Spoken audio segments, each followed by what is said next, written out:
আসসালামু আলাইকুম।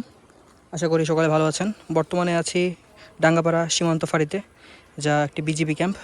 BGB camp তো বুঝতেই পারছেন, বর্ডার গার্ড বাংলাদেশের একটি ক্যাম্প। সামনে দেখুন এই সেই ক্যাম্পটি। এই ক্যাম্পটি যথেষ্ট সুন্দর।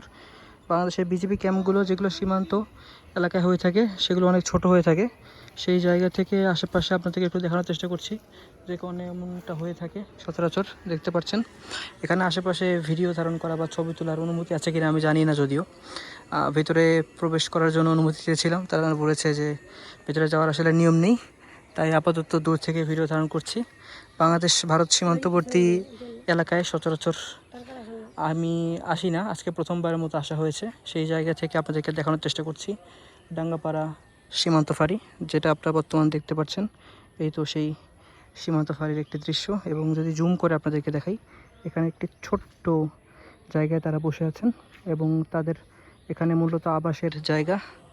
আর তারা এখানে কি মজুত করে রাখেন বা কেমন ব্যাপার স্যাপার সে সম্পর্কে আমি খুব একটা অবগত না। সে সম্পর্কে আমার কাছে পর্যাপ্ত তথ্য নেই। আমি জাস্ট এই সাইড থেকে ভিডিও ধারণ করলে কোনো ধরনের সমস্যা হওয়ার কথা না। আমি জাস্ট এদিক দিয়ে যাই, গিয়ে আপনাদেরকে মূলত দেখানোর চেষ্টা করি যে আশেপাশে বা ভিতরে কি কি আছে না আছে। অনেক একটু শিফট করি, দেখুন ভিতরে, এই যে ভিতরে ডাঙ্গাপাড়া বিজিবি ক্যাম্পের ভিতরের যে দৃশ্য সেটা হচ্ছে এটা। আমি তার কাটার এপার দিয়ে দেখানোর চেষ্টা করছি, যেহেতু ভেতরে যাইতে নিষেধ করেছেন তাই মূলত এমনটা করা। এই তো ক্যাম্পের এরিয়া খুবই কম, এখানে শুরু আর ওখানেই শেষ। এই তো আজকের মতো এই পর্যন্তই, বিদায় নিচ্ছি ডাঙ্গাপাড়া বিজিবি ক্যাম্প থেকে। সবাই ভালো থাকবেন। আসসালামু আলাইকুম। আবারও দেখা হবে আপনাদের সাথে ইনশাআল্লাহ।